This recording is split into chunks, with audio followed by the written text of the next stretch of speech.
Olá, queridos alunos! Sábado, eu tô aqui no sábado à tarde gravando a revisão para vocês da nossa N2, com muito carinho, querendo que todo mundo se saia super bem na prova, todo mundo tirando 7. Lembrando que nessa N2 nós não temos bombons para quem tirar 7, mas eu vou corrigir a prova no segundo horário. Quem já tiver atingido a média, boas férias, tá bom? Na próxima aula eu estarei na faculdade para receber vocês caso vocês precisem de mim, mas quem já tiver atingido a média não precisa falar comigo, já estará de férias, agora é só curtir as férias, tá bom? Eu vou lançar a nota para vocês, eu vou me organizar para postar a nota no sistema no outro dia de manhã. Então, quem fizer prova na terça, quarta de manhã já vai ter a nota da N2 e do TDE da N2 também. E assim sucessivamente, tá bom? Turma, aqui eu vou gravar para vocês a revisão da turma A e da turma B. Eu disponibilizei para vocês os materiais específicos, né, de cada turma. Como eu demorei um pouquinho para gravar, ontem eu não consegui gravar para vocês, eu coloquei específico já o que vai cair em cada prova, os slides de cada prova, tá bom? Então, olha lá no seu material, aqui eu juntei os slides para fazer um vídeo só, mas olha lá no seu material, no seu class, tem o específico dessa turma A, tem o específico dessa turma B. Então, vamos iniciar aqui. Desde já eu queria pedir para você se inscrever no meu canal. Ainda que não é inscrito, se inscreva agora, por favor. A ideia dessa revisão online, pessoal, é porque eu sei que a matéria de licitações, ela não é uma matéria fácil, é uma matéria complexa, diferente. Então, eu trago a revisão aqui por vídeo para vocês conseguirem assistir mais de uma vez e assimilarem melhor o conteúdo. Da última vez, eu acompanhei as horas que vocês estavam assistindo, porque o YouTube mostra um relatório, e eu achei muito legal, vocês viram e assistiram várias vezes. Então, a ideia é a mesma pegada. Um vídeo de até 30 minutos, tá bom? Bem objetivo. Se tiver alguma dúvida, pode me mandar um e-mail. Então, vou iniciar aqui, vou projetar para vocês. Tomar uma aguinha aqui antes de começar. Então, é a nossa retomada de conteúdo. Pessoal, sendo bem objetiva já. Lembra dos contratos que eu expliquei para vocês? Os contratos em relação à licitação, né? Depois da licitação, depois de todo o processo licitatório, a gente tem a assinatura do contrato. E eu queria que vocês lembrassem de um ponto importante, que assim como qualquer outro contrato, a gente tem alguns requisitos essenciais que vão se repetindo. E nesse caso aqui, eu queria que vocês lembrassem que, olha só, o contrato ele é um acordo voluntário de vontades. Faz lei entre as partes. Então, as partes elas vão se orientar pelo que está disposto ali no contrato. Nada mais justo que tenha no contrato o nome das partes. Então, um dos requisitos do contrato é ter o nome das partes, tá bom? Então, eu queria que vocês guardassem essa informação. Cláusulas exorbitantes. Lembra que eu expliquei para vocês que nos contratos a administração pública ela está em uma condição de superioridade porque ela está primando o interesse público. Então ela está ali, a gente tem um princípio da supremacia do interesse público. Com isso, ela pode mais que o particular. A relação deles ali não é de horizontalidade, né? Horizontalidade, né? Que eles não estão ali no mesmo patamar. Eles estão com a relação de verticalidade. Por quê? Porque a administração ela está em uma condição superior em relação ao particular que está sendo contratado. Nisso, eu queria trazer para vocês, aqui, especificamente em relação a todas essas cláusulas aqui, eu queria que vocês pensassem na extinção unilateral, pessoal. A administração pública, além de poder modificar unilateralmente o contrato, e a gente vai falar um pouquinho mais sobre isso agora, ela pode fazer também uma extinção unilateral. Ela não precisa pedir para o contratado aceitar aquela rescisão. Ela pode extinguir de forma unilateral, o que o contratado não pode fazer. Então, eu queria que vocês guardassem a informação que a extinção unilateral, a gente conversou, eu dei alguns exemplos para vocês, inclusive pode ser até por uma questão de mudanças de ideologia do governo, lembra que eu falei para vocês? Mas eu queria que vocês gravassem que tem os casos aqui especificados na lei, inclusive lá está falando do interesse público, de forma mais genérica, mas não é em qualquer caso que a administração pública pode fazer uma extinção unilateral. Ela tem que ter uma justificativa. Então, quando a gente usa a palavra assim, que a administração pública pode fazer uma extinção unilateral em qualquer caso, a gente traz um erro, porque parece que simplesmente o fato dela querer extinguir já é suficiente. E não, ela pode querer extinguir, mas ela precisa ter uma justificativa plausível. Então, sem justificar, não pode. Por isso que a extinção unilateral, ela não é possível em qualquer caso, tá bom?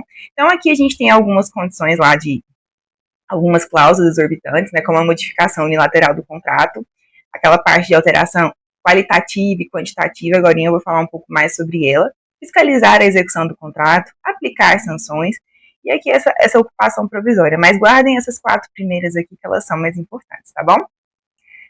Pessoal, aqui falando sobre a extinção unilateral do contrato, olha só, eu queria que vocês imaginassem uma situação, antes de ler o artigo 137 com vocês, eu queria que vocês pensassem numa situação seguinte. Imagine um serviço contínuo, por exemplo, de limpeza, um serviço importante, um serviço urbano, em que a administração pública assinou o contrato para que a contratada pudesse realizar o serviço e a contratada simplesmente resolveu não executar o serviço.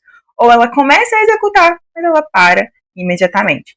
Vejam bem, eu não estou falando para vocês de um caso de nulidade contratual, ou então uma nulidade no processo licitatório. Não estou falando para vocês de algum vício, eu estou falando simplesmente que o contrato começou a ser executado e a contratada parou de prestar o serviço, suspendeu a execução do serviço por vontade própria, não quis mais continuar. Olha o que diz o artigo 137 para a gente, olha só, artigo 137 da Lei de Licitações atual. Constituirão motivos para a extinção do contrato, a qual deverá ser formalmente motivada nos autos do processo, assegurados o contraditório e a ampla defesa, as seguintes situações. Inciso 1. Não cumprimento ou cumprimento irregular de normas editalícias ou de cláusulas contratuais, de especificações do projeto ou de prazos. Pessoal, o caso que eu narrei para vocês, da empresa que estava lá prestando um serviço contínuo, suspender a prestação do serviço por livre vontade, sem nenhum motivo que justificasse aquilo, é uma causa de extinção unilateral de contrato. A administração pública, ela pode pedir a extinção unilateral daquele contrato. Pedir não, né? Ela pode realizar a extinção unilateral daquele contrato. Por quê? Porque o serviço não estava executado. Aqui a gente tem o cumprimento irregular de normas editalícias, porque se ela não está cumprindo o que foi acordado ali no edital, o que tinha no edital, o serviço, ela não está cumprindo com o serviço, com o dever dela. Então, a gente tem a possibilidade de extinção contratual. Aí eu queria que vocês vissem aqui, artigo 139, ficou um inciso 2 aqui, mas não é inciso 2 não, tá bom? É só o artigo 139. A extinção determinada por ato unilateral da administração poderá acarretar, sem prejuízo das sanções previstas nessa lei, as seguintes consequências. Sem pensarmos nas consequências, eu queria que vocês vissem aqui, entendessem que a extinção unilateral, ela pode gerar o quê? Sanções. Então, olha só, aqui está falando sem prejuízo das sanções previstas nesta lei. Então, no caso de um serviço contínuo, ou então de qualquer outro serviço, mas vamos pensar no serviço contínuo que eu falei para vocês, de limpeza urbana. A empresa simplesmente suspendeu a execução do contrato, sem justificativa. A administração pública tentou ali ver, saber o que estava acontecendo, não conseguiu saber, ela vai solicitar a extinção unilateral do contrato e ela vai aplicar sanções nesse caso. Aqui a gente está falando sem prejuízo das sanções previstas, né? Então, hoje a gente não tem mais a discricionariedade. Antigamente, na 866, tinha uma certa liberdade, aplica sanção ou não. Já que na 1433, a gente tem uma obrigatoriedade de sancionar a empresa que não cumpre com as suas obrigações ou que não se comporta da forma correta. Então, guardem o exemplo e a informação. Seguindo aqui, pessoal, vamos falar sobre as alterações unilaterais. Mais especificamente sobre as alterações qualitativas. Pessoal, vamos imaginar que um contrato de licitação, obra, por exemplo, a administração pública resolva fazer uma alteração ali numa parte estrutural daquela obra. Então, antes, né, no edital estava previsto que a estrutura, um exemplo, falei para vocês da telha, né, que a telha seria uma telha Eternite, depois seria uma telha plana porque entenderam ser de melhor qualidade. Vamos imaginar também uma estrutura. Pensaram que a estrutura ali seria uma estrutura de madeira, mas depois pensaram que uma estrutura metálica poderia atender melhor a administração pública. Falei para vocês também o exemplo da areia, né? Pensando que ali utilizaria uma areia sintética. Depois preferiram utilizar uma areia natural. Então, vamos pensar numa alteração de qualidade. Em uma dessas aqui que eu falei para vocês, em uma obra que teve uma alteração que não alterou o projeto em si, um projeto que eu digo assim, a proporção dele, alterou a parte estrutural dele de forma significativa. A gente está alterando, está tendo uma modificação de projeto, de especificação, Mas a gente, por exemplo, eu falei para vocês o telhado, não deixa de ter a troca do telhado, não deixa de construir aquela determinada estrutura. Então, se a administração pública entender nessas alterações aí que eu falei para vocês, de estrutura que era de madeira, virou estrutura metálica, de um telhado que era telha Eternite, virou telha plana, de uma areia que era uma areia sintética, virou uma areia natural. Ele quiser fazer essas alterações no contrato, ele pode fazer de forma unilateral.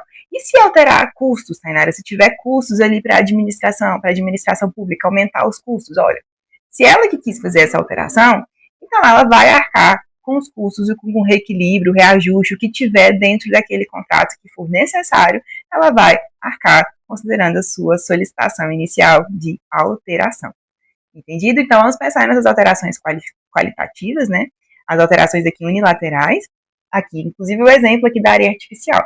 Como eu digo para vocês, esses esquemas que eu trago para vocês são de estratégia concursos, inclusive esse é um exemplo de estratégia concursos, tá bom? Então, guardem essa informação.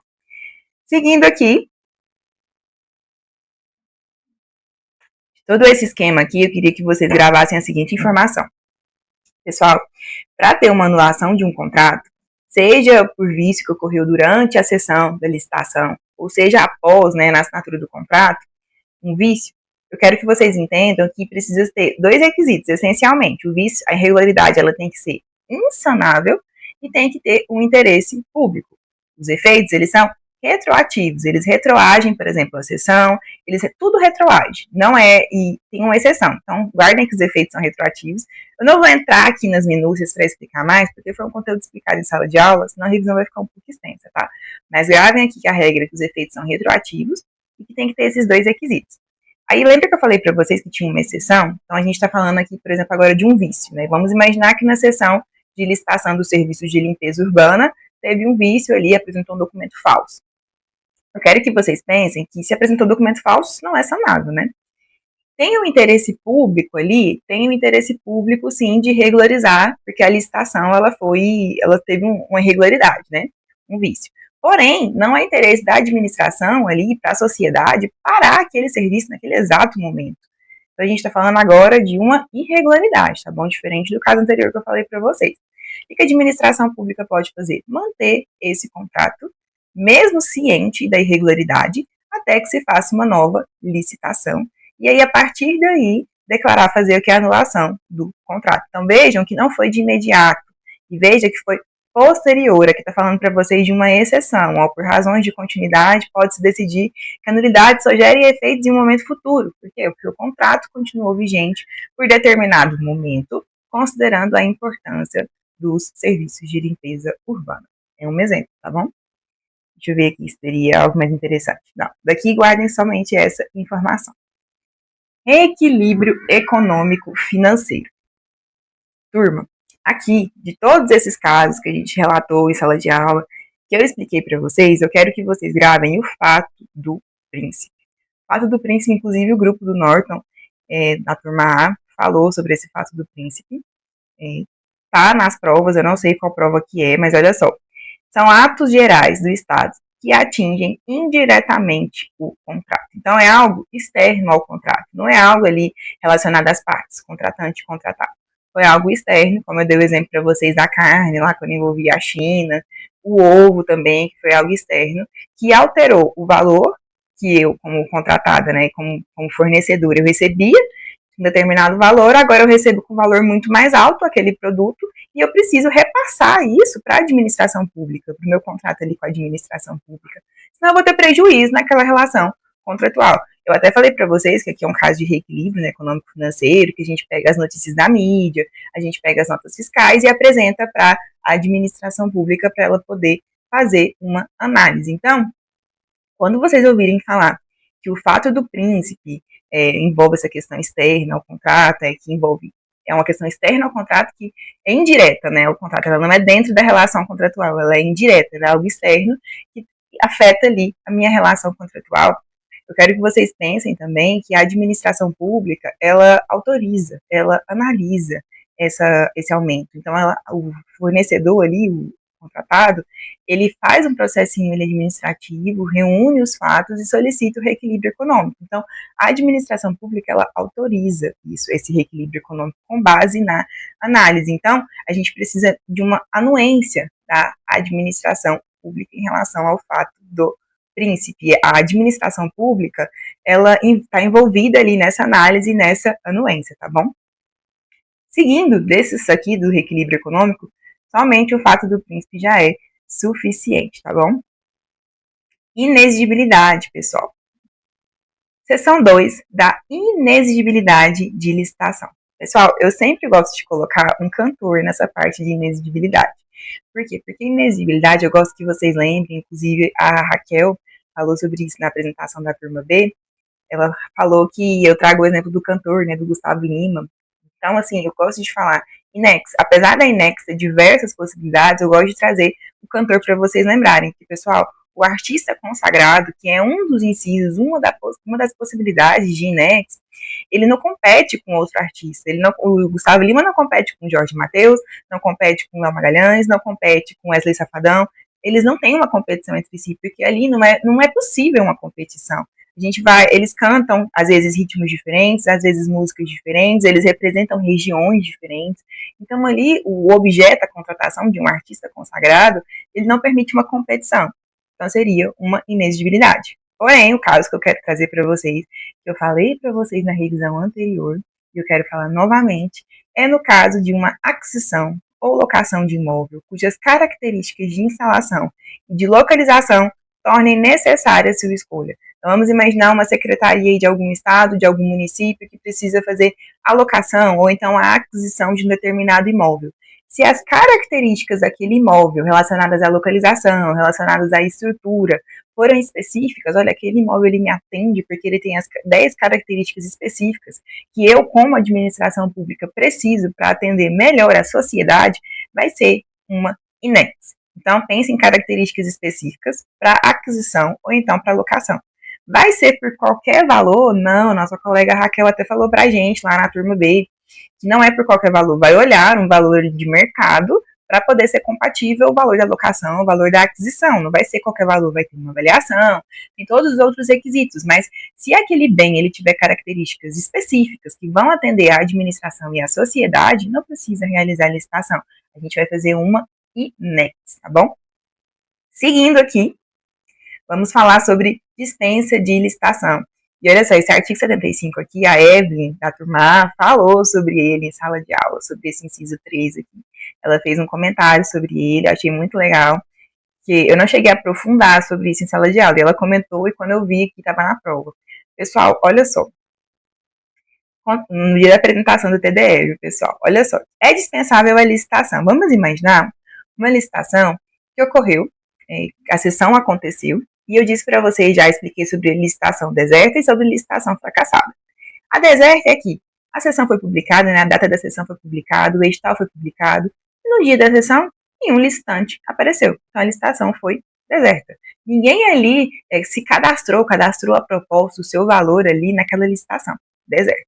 A fracassada significa que as empresas, elas cadastraram a sua proposta, cadastraram ali o seu valor, ofereceram ali o bem daquela licitação, daquele objeto, só que nenhuma proposta foi apta para ser aceita. Ou então algum documento de habilitação também não foi suficiente para poder ser aceito. Ou seja, teve uma lista de empresas ali que deram lances entre si, pensando no pregão, elas deram lances ali entre si, e na hora que o pregoeiro foi analisar, ele entendeu que não tinha nenhuma proposta apta, ou que não estava faltando documentação de habilitação, ou seja, ele não conseguiu tornar nenhuma empresa vencedora daquele certame. Olha o que o artigo 75 diz para a gente. É dispensável a licitação. Dispensável, lembre-se que, se a administração quiser, ela pode fazer uma nova licitação, mas às vezes não é viável.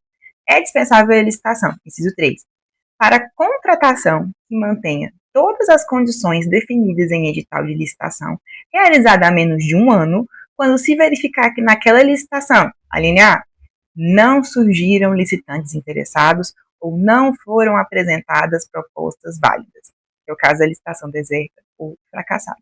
Pessoal, vamos imaginar então, como eu falei para vocês, aconteceu uma sessão, nessa sessão, independentemente do objeto, não conseguimos ter nenhum vencedor ali.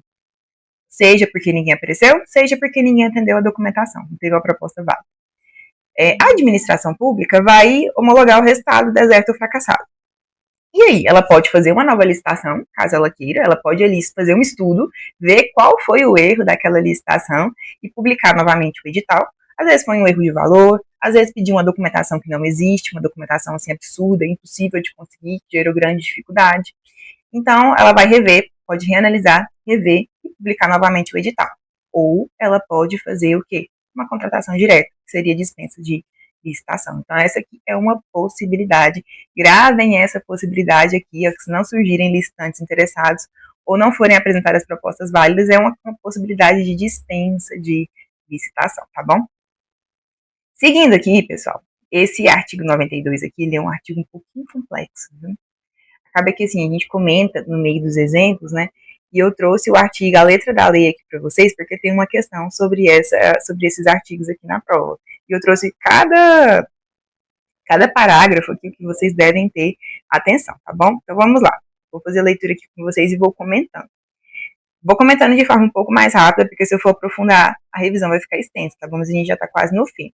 Artigo 92, parágrafo 2º. De acordo com as peculiaridades de seu objeto, de seu regime de execução, o contrato conterá cláusulas que prevejam o período antecedente à expedição da ordem de serviço, para verificação de pendências, liberação diária ou adoção de outras providências cabíveis para a regularidade do início de sua execução. Pessoal, o que esse parágrafo quer dizer?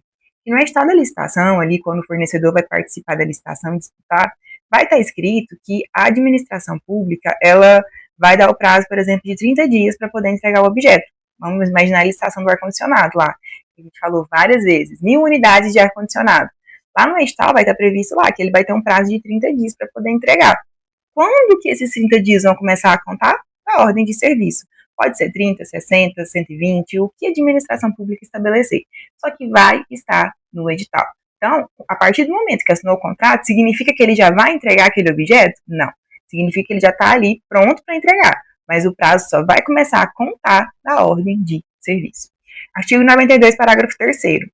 Independentemente do prazo de duração, o contrato deverá conter cláusulas que estabeleçam o índice de reajustamento de preço com data base vinculada à data do orçamento estimado, que poderá ser estabelecido mais de um índice específico ou setorial, em conformidade com a realidade do mercado e dos respectivos insumos. Pessoal, aqui a gente comentou em sala de aula dos índices INPC, IGPM, IPCA, a gente falou de vários índices, né? E o reajustamento, ele pode variar conforme o objeto, mas geralmente a gente utiliza um índice de reajuste de 12 meses, de um ano. Então, vamos imaginar um aluguel. Geralmente, o índice que a gente usa é o IGPM no aluguel. Então, vai utilizar ali um prazo padrão de 12 meses, mais ou menos, a não ser que seja muito específico e varie de uma forma diferente, e vamos utilizar o índice do IGPM. Então, é isso que está querendo dizer. E qual que vai ser a referência? Ora, se eu assinei o contrato hoje, hoje nós estamos em novembro, né? Dia 29 de novembro, se eu não estou enganado. Então, se eu assinei o contrato hoje, a data base vai ser o início do meu contrato, ali da assinatura do meu contrato, ou seja, daqui um ano, daqui 12 meses, eu vou utilizar o índice IGPM para poder corrigir, e essa é a referência de data de início. Se tiver mais algum índice vinculado, vai utilizar mais de um índice.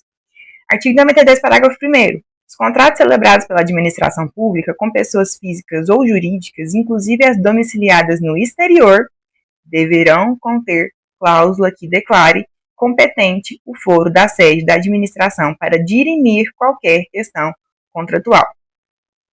A sede da administração. Pessoal, aqui é muito comum, né? Em contratos de uma forma geral. Você vai ver que lá no finalzinho dele vai estar escrito que qualquer pendência ali que for sanar em relação àquele contrato, em relação àquele objeto contratual, vai escolher o foro de tal lugar. Tem um foro ali de eleição, né? E aqui, nesses casos, com a administração pública, o foro vai ser o da sede da administração pública. Agora, olha só, ressalvadas as seguintes hipóteses. Aquisição de bens e serviços realizados por unidades administrativas com sede no exterior. Então, olha só, aquisição de bens e serviços realizada por unidades administrativas com sede no exterior não tem essa ressalva de que precisa o foro ser aqui na sede da administração pública. Eita, pessoal, eu moro perto do estádio do Vila, não sei se está vendo alguma coisa lá, viu? Provavelmente é, estádio do Vila Nova. Seguindo aqui, artigo 91, parágrafo 3º.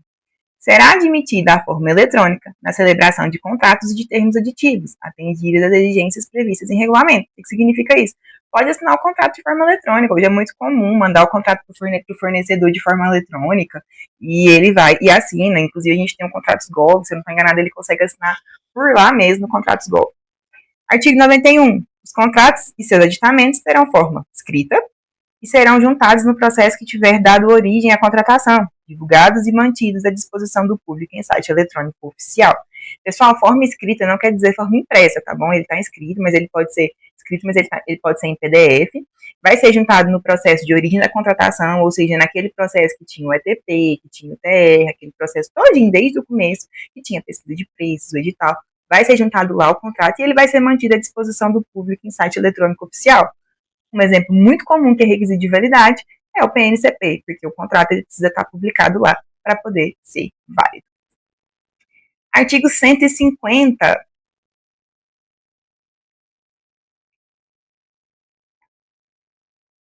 Artigo 150, pessoal. Nenhuma contratação, aqui já vai trocar a questão, tá bom? Já vai ser sobre outro assunto. Nenhuma contratação será feita sem a caracterização adequada de seu objeto e sem a indicação dos seus créditos orçamentários. Pessoal, o que significa até aqui? O objeto ele tem que estar caracterizado de forma mais detalhada possível, de forma a definir aquele objeto como único, de não gerar ambiguidade. E tem que ter o quê? A indicação dos créditos orçamentários. Qual que é a conta vinculada àquela contratação? Lembra que eu falei para vocês que não pode licitar se não tiver o dinheiro? A contabilidade ela vai informar qual conta está destinada para aquela contratação. Se é uma contratação de serviço contínuo terceirizado, vai ter uma conta lá, serviço contínuo terceirizado 2025. Então vai estar vinculado, então não pode realizar a contratação, né, sem a caracterização adequada do objeto e sem a indicação dos créditos orçamentários. Para pagamento das parcelas contratuais vincendas no exercício em que for realizar a contratação, sob pena que de nulidade, faltou a especificação, a caracterização adequada, faltou a indicação dos créditos orçamentários, da conta orçamentária, caso de nulidade. Pulando aqui. E o risco à prestação de serviços essenciais? Pessoal, se vocês lerem em algum lugar que o risco à prestação de serviços essenciais é causa de nulidade contratual, está errado. É risco à prestação de serviços essenciais. Toda contratação tem um risco. Toda contratação tem um risco, pessoal. Então, vamos imaginar prestação de serviços essenciais, limpeza urbana novamente. A gente contrata aquela licitação, no começo, lá junto com o ETP, com o TR, a gente faz um mapa de risco, que é indicando todos os possíveis riscos que podem vir naquela licitação. Inclusive, eu falei para vocês que o ChatGPT é um grande aliado nesse momento. Porque, às vezes, naquele momento ali que a gente está produzindo o documento, a gente não imagina os riscos. Mas o ChatGPT ele tem uma visão mais clara, mais aberta e ampla, e ele consegue trazer possíveis riscos ali naquela contratação. Toda contratação tem um risco, como eu disse para vocês, mesmo que seja mínimo, e o risco à prestação de serviços essenciais, ele não é considerado uma cláusula de nulidade. Ali, uma possibilidade de nulidade. Ali é intrínseco à atividade. Então, por exemplo, o serviço contínuo, né, de limpeza urbana. Tem o risco ali, a prestação de serviços essenciais? Sim, tem o risco. Tem o risco de parar e ficar sem aquele serviço essencial por um tempo. Da empresa não querer mais prestar aquele serviço. E por mais que vá fazer uma contratação emergencial, vai ficar parado ali por 1, 2, 3 dias. Então, é um risco inerente ali do objeto, tá bom? Então, se disserem para vocês em algum momento o risco à prestação de serviços essenciais é uma causa de nulidade, não, a afirmativa está errada. Seguindo aqui, vamos falar sobre o nosso SRP, Sistema de Registro de Preços. Pessoal, eu falei para vocês em sala de aula, acho que foi na última, penúltima aula, inclusive, sobre o gerenciador, sobre o participante, sobre o não participante, que inclusive é o carona, o não participante, mas eu quero que aqui vocês gravem sobre o participante. Em sala de aula eu dei o exemplo para vocês de Inhumas, e agora eu vou trocar o objeto. Vamos imaginar que Inhumas quer comprar remédio. Pode ser Inhumas, pode ser Goiás, pode ser o que for. Quer comprar um determinado tipo de remédio, que sabe que muitos municípios utilizam. Então ela quer fazer uma forma de registro de preço, para poder facilitar a vida dos municípios ao lado ali, né? Isso é muito comum, né? A administração pública sempre quer puxar o serviço para si, para auxiliar e ajudar, né, os outros setores, né? Isso é super comum. Mas vamos imaginar nessa situação, o município de Inhumas vai comprar remédios que são muito comuns, de pirona, paracetamol, enfim. E sabe que os outros municípios também vão precisar, e E como forma de ajudar os municípios, olha, já que Umas vai licitar, eu vou abrir essa licitação para os outros municípios manifestarem se querem também comprar esses remédios junto aqui do município de Inhumas. Pode fazer isso, pessoal? Pode. O que a gente vai pensar? Se for antes da publicação do edital, dentro daquela fase interna, o outro município que for participar, ele vai ser um participante. Por quê? Porque ele vai participar daqueles procedimentos iniciais e ele vai poder colocar a quantidade que ele quiser. Porque se ele entrar como carona, ele está limitado àqueles 50% que eu falei para vocês, lembra? Então, o que eu quero que vocês gravem? Eu estou falando do município de Umas, mas pode ser uma secretaria de Estado, pode ser o que for, tá bom? Lá na prova não vai precisar de vocês lembrarem quem pode aderir de quem não, tá bom? Tem esse pega lá, se município pode aderir de outro lugar, de outro estado, se união pode aderir de município, não tem esse pega. Só quero que vocês gravem que, para poder, a ideia do participante aqui, não a ideia do carona. Se o município quiser que os outros municípios participem como forma de ajudar, que eles coloquem o quantitativo deles, né, e alterem o quantitativo total do edital, eles vão entrar como participantes. Então, para entrar como participante, lembra que eu falei para vocês do IRP, que é a Intenção de Registro de Preço? A administração pública, em Umas, vai fazer o seu edital, o seu TR, edital ainda não, né?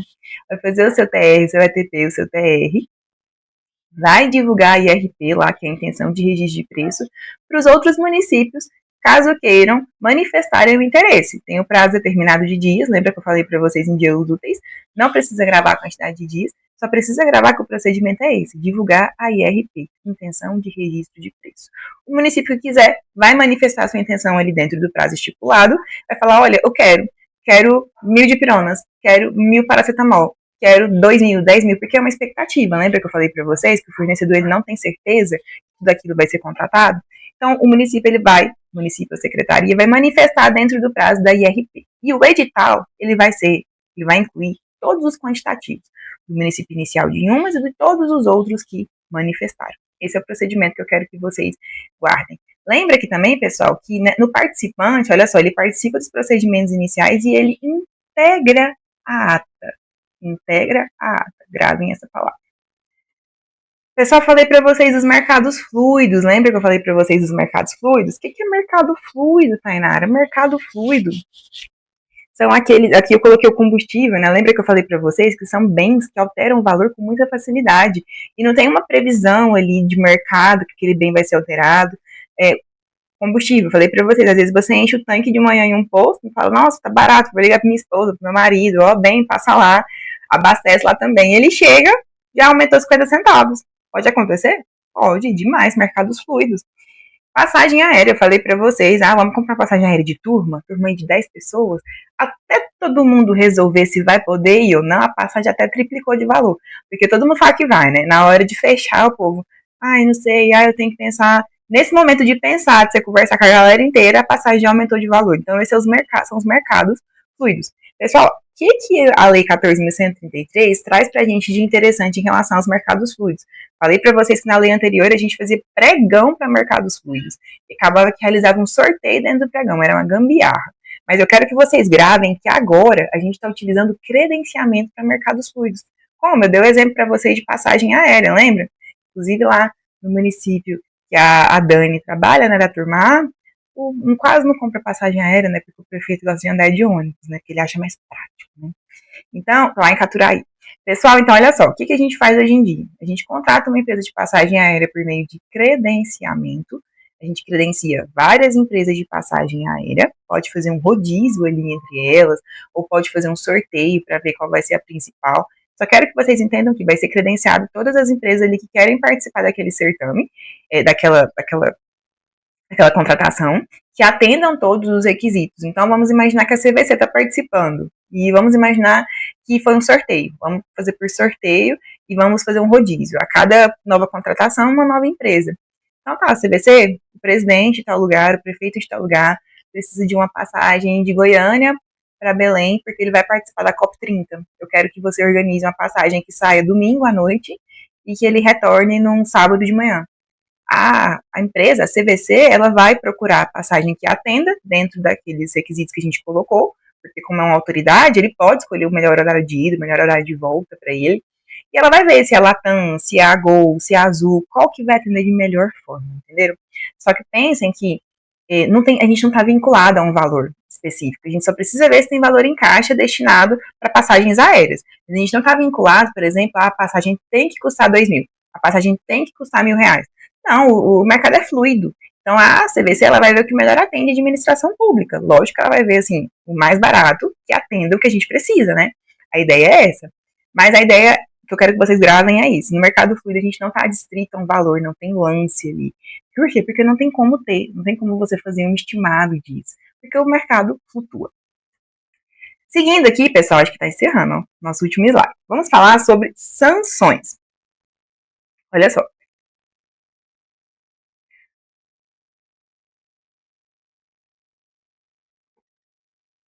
Sanções. O que eu quero que vocês gravem aqui de sanções? Quais são as sanções? Advertência, multa, impedimento de listar, declaração de inidoneidade. Precisa decorar todas? Não, preciso saber quais são.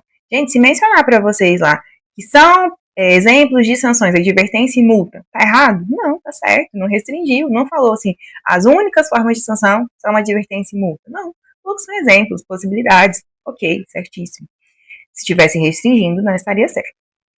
Pessoal, olha só o caso da contratação inidônea. Contratação inidônea e impedimento de listar são sanções diferentes, porém parecidas. Porque, olha só, nos dois casos, a empresa que está sendo sancionada, ela não pode participar de licitação.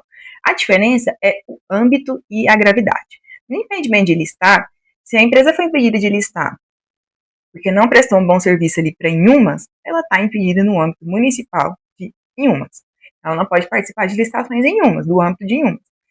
Agora, se ela está recebendo uma declaração de inidoneidade, pessoal, isso vai abranger todas as licitações do Brasil. Ela não vai poder participar de nenhuma licitação, independentemente do âmbito estadual, municipal, federal, ela não vai poder participar. E além disso, aqui tem uma gravidade muito maior, porque ela precisa, a penalidade é no mínimo 2 anos, na outra é no máximo 3. Aqui é no mínimo 2 anos na declaração de inidoneidade. No mínimo 2 anos, e ainda precisa, em alguns casos, passar por uma ressocialização, fazer um curso de reciclagem para ver se ela voltou a entender o que é certo e o que é errado, entende? Então, a declaração de inidoneidade, ela é uma sanção muito mais grave que o impedimento de listar.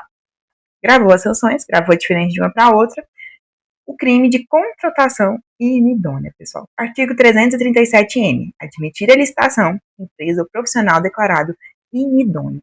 Pessoal, está no Código Penal aqui, esse artigo 337-N, aqui uma conduta para o servidor público, imagine o pregoeiro em uma sessão de licitação, que ele não percebeu que a empresa estava inidônea, né, que ela foi declarada inidônea e não podia participar daquela licitação, ele não percebeu e admitiu ali, admitiu como vencedora dentro da competição. Ele tem uma pena de reclusão de 1 ano a 3 meses, tá bom? Então, eu quero que vocês gravem só isso. Crime de contratação inidônea é o quê? É o servidor responsável por aquela contratação permitir que uma empresa inidônea participe daquela licitação e seja declarada vencedora, participe daquela competição, tá bom? Não, deixe passar, bati. Não precisa gravar a pena. Turma, chegamos ao final da nossa revisão. Eu agradeço a participação de vocês, tá bom? Vocês são demais, turma A e turma B. Tenho um carinho muito grande por vocês. Eu estava até comentando na turma B na última aula. Vocês têm a personalidade muito diferente, assim, muito específicos de turmas, mas eu gosto muito de vocês. Tenho um carinho muito grande pelas duas turmas, tá bom? Quem não tiver se inscrito no meu canal, por favor, se inscreva. Quero que vocês se saiam super bem na prova, tá bom? E é isso, pessoal. Vamos mais vídeo até terça e quarta-feira, né, na nossa N2. Eu vejo vocês até semana que vem. Tchau, tchau.